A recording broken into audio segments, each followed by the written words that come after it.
ഔഷധി ശരണമന്ത്രം നിങ്ങൾക്കായി അവതരിപ്പിക്കുന്നത് ഔഷധി പൊതുമേഖലയിലെ രാജ്യത്തെ ഏറ്റവും വലിയ ആയുർവേദ മരുന്ന് നിർമ്മാണ സ്ഥാപനം. Associate sponsored by Bharat Lajna multi state housing cooperative society limited. Suryadevamadham Kuberashramam Ayur Kollam. Ayyappan അർച്ചനയായി ശബരിമല സന്നിധാനത്ത് ഭരതനാട്യവും കുച്ചിപ്പുടിയും അവതരിപ്പിച്ച് കുരുന്നുകൾ. തിരുവനന്തപുരം നെടുമങ്ങാട്ട് നിന്നുള്ള കുട്ടികളാണ് സന്നിധാനത്ത് നൃത്താർച്ചന നടത്തിയത്. ഹൃതിക, അദ്രിജ, കമൽ, ആരാധ്യ ആർ നായർ എന്നിവരാണ് ഭരതനാട്യത്തിലും മോഹിനിയാട്ടത്തിലും അരങ്ങേറ്റം നടത്തിയത്. വലിയ നടപ്പന്തലിലെ സ്വാമി അയ്യപ്പൻ ഓഡിറ്റോറിയത്തിൽ നടന്ന അരങ്ങേറ്റത്തിന് ഗുരു നെടുമങ്ങാട് അരുൺ മോഹൻ നേതൃത്വം നൽകി.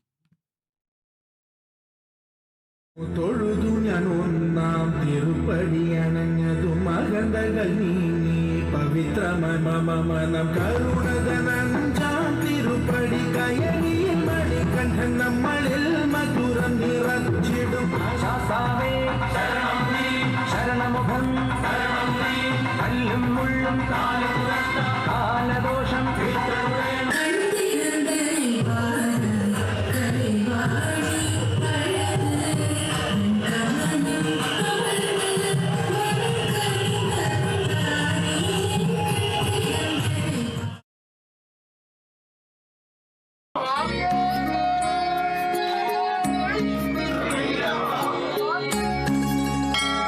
ഔഷധി ശരണമന്ത്രം നിങ്ങൾക്കായി അവതരിപ്പിക്കുന്നത് ഔഷധി പൊതുമേഖലയിലെ രാജ്യത്തെ ഏറ്റവും വലിയ ആയുർവേദ മരുന്ന് നിർമ്മാണ സ്ഥാപനം. Associate sponsored by Bharat Lajna multi state housing cooperative society limited. Suryadevamadham Kuberashramam Ayur Kollam.